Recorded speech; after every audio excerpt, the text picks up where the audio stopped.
Welcome, Tom. Great to have you here. Very exciting for me personally, as I've been drawing on your blog posts and your expertise for my time working in PR. So it's been very inspirational. Tom's just said to me that he thinks we'll inject a little bit more energy if we stand up. So although we haven't got two leg turns, that's what we're going to do. So welcome, Tom. Can you just begin by starting and telling us a little bit about what your relationship has been with the PR and communications industry? How has it come to be a topic and an area that you've been so associated with? Well, I've worked with the PR communications teams of many companies and agencies throughout my career, so it's a natural relationship. But as we've transitioned over to digital, I did have to point out, put a few links in your press release, for example, deconstructive. But unfortunately, I'm probably going to be remembered for my die press release, die post, which was written at 4 o'clock in the morning in a moment of frustration. It's never been edited. That's just, you see exactly. How many views has that post had? I don't. Okay. But it's used in university courses and so on. And really, I'm stating the obvious. But to me, it was obvious, this is an electronic document, why it doesn't have electronic features. And they're still debating it. I don't know why. So I think that post was about 2006, is that right? Something like that? And actually, as far back as 2005, Tom was, actually you coined the phrase EC equals MC, every company is a media company. Yeah. What prompted that thought and that kind of almost prediction, I suppose, or suggestion for companies? And how has your thinking evolved since 2005? Well, so my inspiration for that was meeting with Cisco, and Dan Scheinman was running communications at Cisco, but he was also head of M&A, which is... And Cisco was spending about $5 billion a year. He was one of the most powerful people in the Valley. And he was telling me about what they're doing with RSS and so on, and about the in-house magazine at Cisco. And he shared some of the traffic figures with me. These were confidential at the time. And they were incredible. They were bigger than the trade papers and so on. So I was thinking, my God, Cisco spent so much money on advertising. Why does it need to do that when it's reaching all these people on its own? And so I started to see the organization, the corporation, as publisher and publication. And out of that came every company's a media company, especially seeing the demise of the media industry. It's forcing companies to become media companies.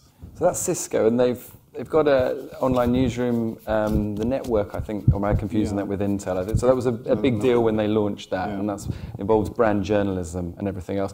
What is this something that just only applies to the giants like Cisco, or can that sort of thinking be applied to all kinds of companies and organizations, charities, etc.? Yeah. No, I mean, every organization needs to develop media skills, how to produce content. Now, every company doesn't have to be every kind of media company. You don't have to be CNN as well as the BBC, as well as everything. You might choose one avenue, or you can hire in skills for the others. But really, you don't have to be all kinds of media to all people. You need to make a choice, and even the large companies like Cisco, Intel make those choices, have to make those choices. So if you are a smaller company, what kind of media should you aspire to be? And what does it even mean to be a media company when you're on so much smaller scale than what we think of as a media company? A good question. Okay. What's the answer? Try and see. I mean, give it a try. We try it in Mynewsdesk in a small way, yes. Yeah, small businesses. I mean, the owners are so busy running the business, they don't have time for a Twitter campaign or whatever. Okay. But the thing also about being a media company, that all this stuff about content marketing, that's all about every company's a media company. However, what they haven't figured out is that media companies don't write about themselves. They don't cover themselves. So they're wondering why you're not getting the kind of engagement and uptake on that. Well, CNN doesn't produce stories about CNN. I mean, they produce stories about what's coming up on CNN. Yeah. Now, and as many studies have shown that branded content is trusted far less, about up to 4 times less than coming from trusted media sites. independent, trusted third-party media sites, which is newspapers, magazines, and so on. So this rush towards content marketing is flawed on so many levels, and I think it's going to distract people, especially with all the talk about the labels and so on. Is brand journalism the same as this or that? Let's call it corporate media. Some of it is marketing, some of it is PR, some of it looks like journalism. You know, but using these neutral terms gives us a better overall picture of what's going on in the world of media. And the world is just all about media, by the way. The whole world's about media. Yep. Yep. Okay. So with the, you're saying they're getting it, maybe we're getting it wrong when it comes to content marketing. What are people typically doing wrong? Well, not doing, well, it's marketing. It looks like marketing. Okay. I recently wrote about a case study I saw where they were running content against a tool which figures out how much Google traffic you're going to get or how much Google likes you. Now, the 3 pieces that they chose, they were all awful. In fact, the one that attracted the most Google attention was the worst one of the lot. So when you're using a robot, you're editing for robots, essentially, rather than people. What happens if you do get traffic and the people look at the content and go, I'm getting out of here? You know, Googlebot will revisit, but people won't. And so I think this data-driven approach sometimes is not the right approach. Okay. You need to use humans to edit human content. Human editors. Okay, so what can companies actually? If you're saying that content marketing is often fairly fruitless, but also you're saying that companies, the difference with media companies, the media company doesn't just talk about itself. Then how can a brand talk about other things and still get some kind of value for the brand? Because ultimately it's a commercial reason that they're doing it. Presumably they're not looking just to, or are they actually just looking to become a media company? So if they're not writing about themselves, how should they think about the content that they produce, and what does that do for them? Right, so they should produce some content that's about themselves, because that goes in the About section and the News section, right? But they'd go crazy if that's all they could do. So you have to, and this is the next step for becoming a media. So I ask people, readers, what do media companies do? Well, they produce media. Yeah, but it's they don't write about themselves. They produce media as a service. Yeah. Financial Times produces media as a service to serve that community, for example. And that's what companies that are serious about being a media company need to pick a media service that they can provide. Now it can be, for example, Nissan, they're running a TV studio that provides news. So they're providing a news service, and they report on everything. They don't worry about which companies not to report on. And it could be something that's not being covered by local newspapers, for example. It could be a Little League scores, right? You take over a particular service that's not being provided for. And that's media as a service, I guess you could call it mass, but it also becomes business as a service. And that's really one of the key trends that is happening out there, is that making money is a means to providing a better society, better life, a better company, happier employees. So this idea of service is going to be really important, and that's what the next stage for every company's media company is, to try and find that service. It could be in your industry, right? Yeah. Or it could be in some other industry. It doesn't matter. It could be the day's best mortgage rates, right, provided by a company that has nothing to do with the financial industry, for example. And you'd probably trust that more because there's no bias in there and so on. But the kind of content marketing, content creation that Intel and Cisco are doing, what they fail to realize is that they're not marketing the content. They create it, but nobody comes to see it. I mean, sometimes the YouTube channels are really embarrassing. How, this is one of the top 20 or top 10 companies in the world, and it can barely get 100 views on its on a YouTube video, for example. And so, because people don't trust, well, it's not so much they don't trust, they're not going to go back that often to a branded channel, I think. So there are examples of big brands not seemingly getting the engagement that they should be from this type of work.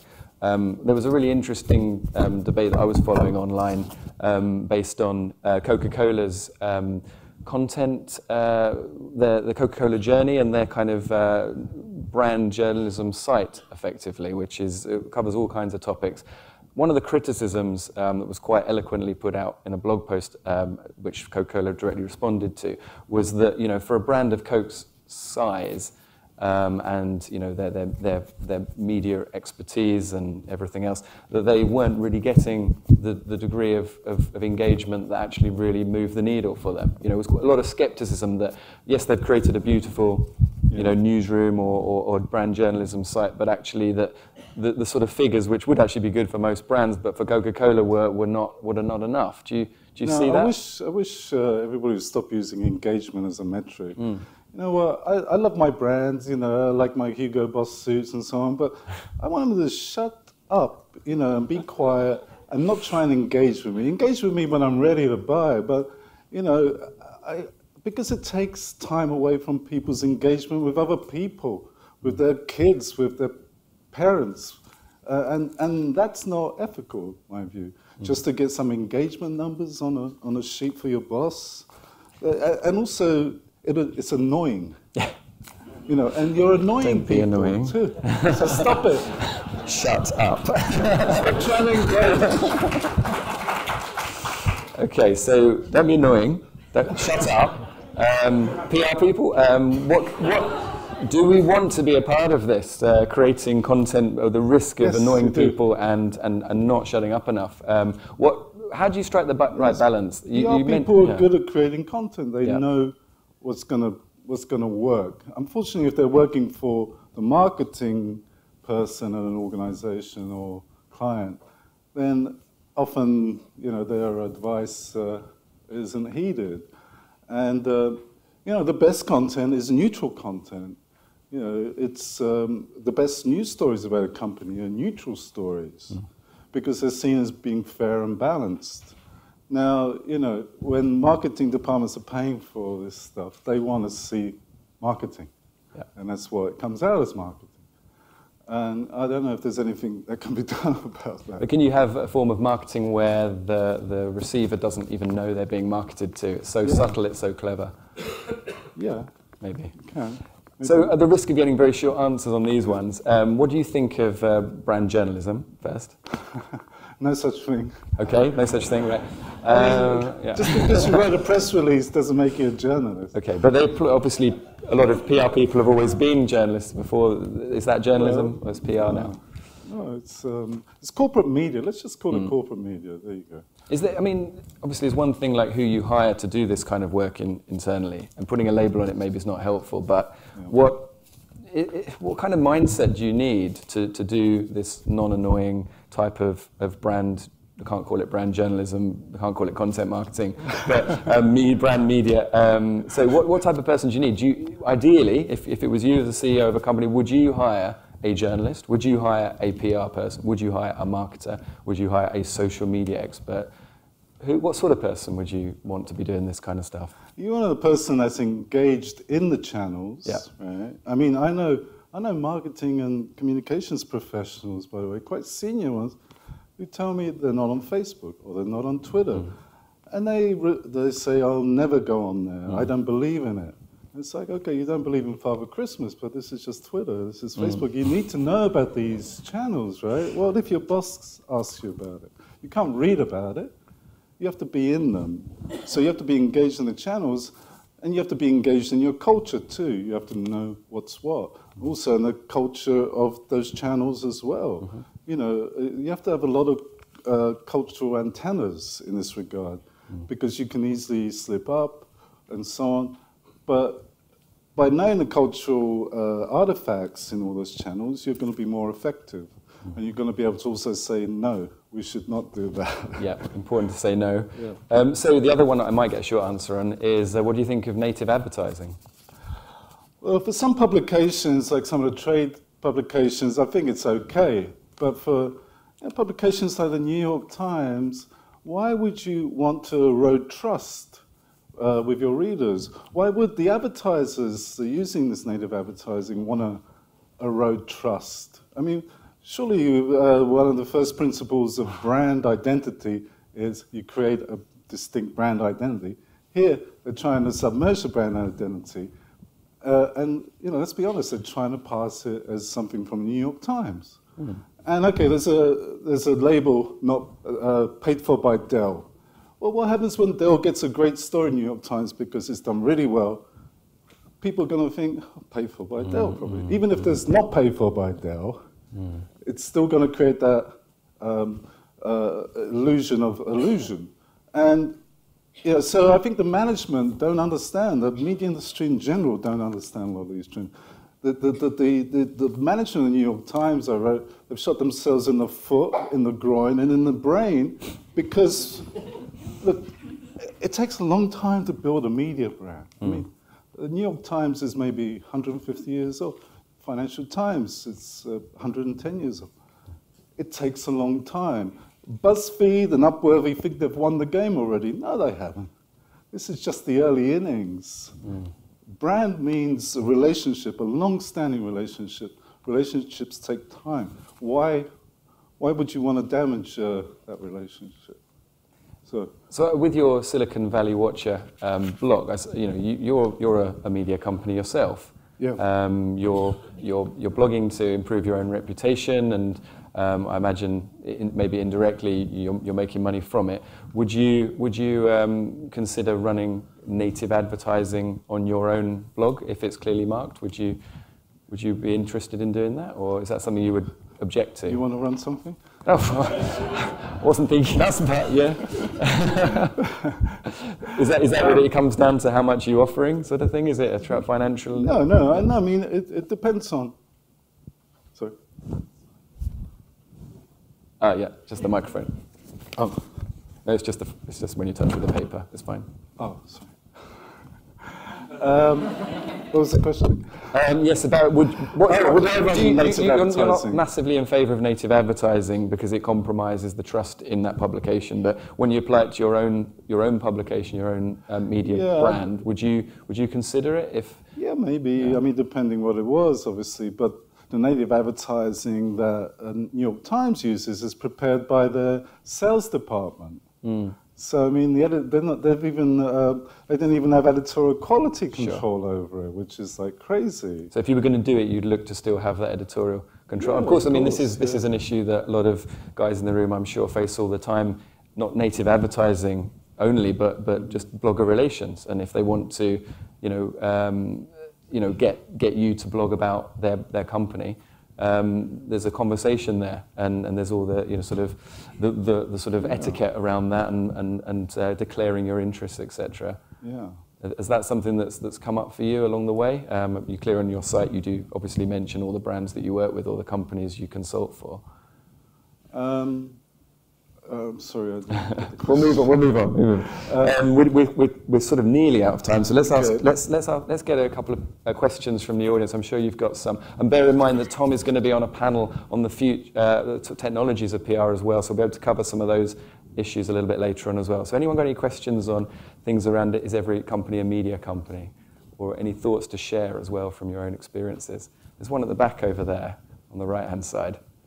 Run, James, do some. Go. Okay. Hi, my name's Samantha Deeks. I'm a kind of freelancer working in this area. I like what you said about the fact that the best stories are neutral stories, presumably then because journalists can actually take that information and they're the trusted source, and that's a nice kind of chain. And the idea of content marketing, I was hoping would open up some professionals' ideas to this idea. You can mine your company for lots of different stories. There's lots of data in there that can be very interesting.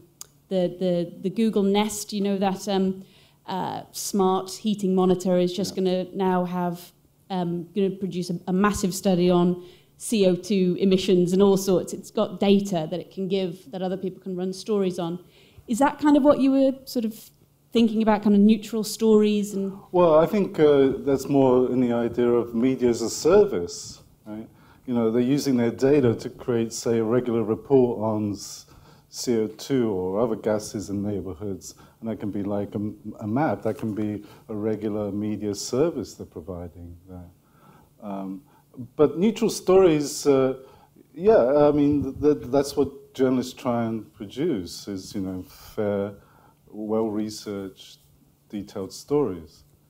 I was thinking if that would have more trust coming from a brand than something that took some data, tried to put a spin on it, and then packaged that up.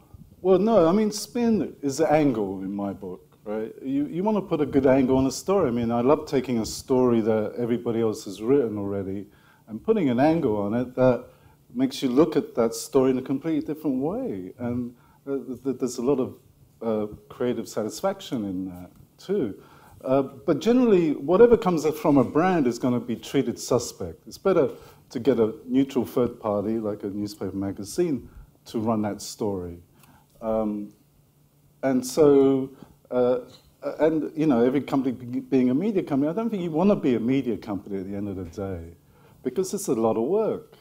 You've got to do it again and again, day after day. I mean, Paul mentioned, you know, the creative energy required. Well, journalists have to do it every day, even if they've got hangovers or not feeling well. But the other thing is, if you don't have anything to say, don't say anything. Just shut up. Do you think brands have a choice? Because I thought part of the thrust of what you're saying is that actually every company just is a media company, whether they like it or not now. Yeah, but they don't have to. Okay. They should, to be a media company, right? What does a newspaper have? It has original content, it has original stories. You want to look at it, go, oh my God, look at that story there, open up, oh my God, oh my God. You know, original content, original stories. That's what brands need. I mean, trying to hop on the back of whatever's happening in the culture at the time, you know, that's following. Okay. You want to be preemptive as much as possible, too.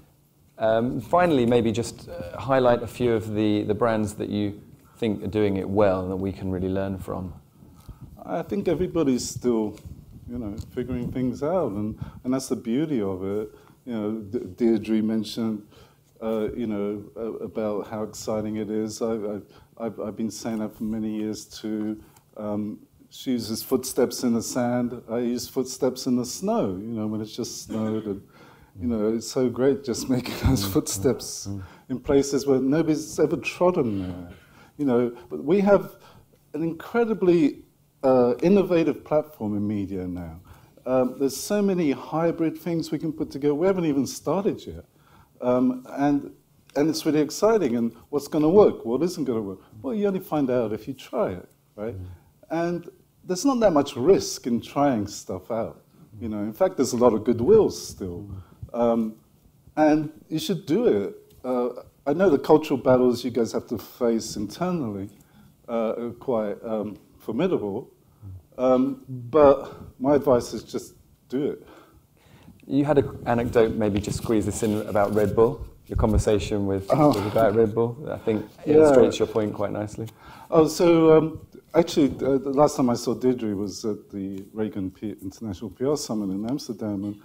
And one of the executives from Red Bull came over and said, "Oh, I'm just here to see you, Tom." I said, "Oh, thank you very much." I was very flattered. And, you know, Red Bull's such a great, every company's a media company.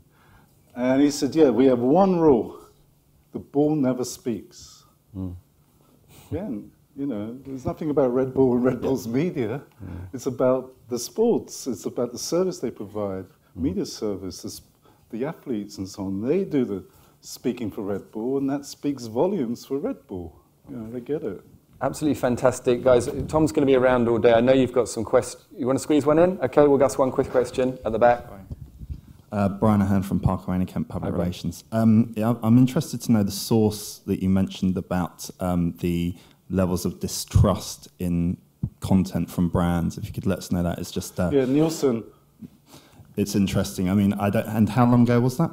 It's about a month or two ago. Yeah, I mean, obviously there's lots of different stats that are going on right now, and I've actually worked on a study which we're due to release soon. And actually, when you look at levels of distrust in brands that brands have a relationship with, and the levels of trust that they have a relationship with, so the things that they buy, is actually far higher than things of like journalism. I mean, you're talking a lot about best practice journalism, which is balanced and has more than one source to it reporting on the story. Really, when you're talking about the world of Fox News, and we've just had a big inquiry into the ethics and practices of the media, actually I think that brands are in a good position to actually have as long as they operate in a best practice manner, to maintain a much better level of trust with their customers and with the people with their consumers, more so than people obviously ask a person, do they trust what a journalist puts out? Well, they're going to say no.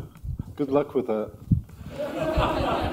That's a fantastic debate. I think the thing is, we can only have a short chat here, but Tom's around all days on the panel later on. I hope that this has sparked some good debates. It wouldn't be fun if it wasn't controversial and there weren't different opinions. So thank you so much. Tom, a big hand, please. Thank you. Thank you.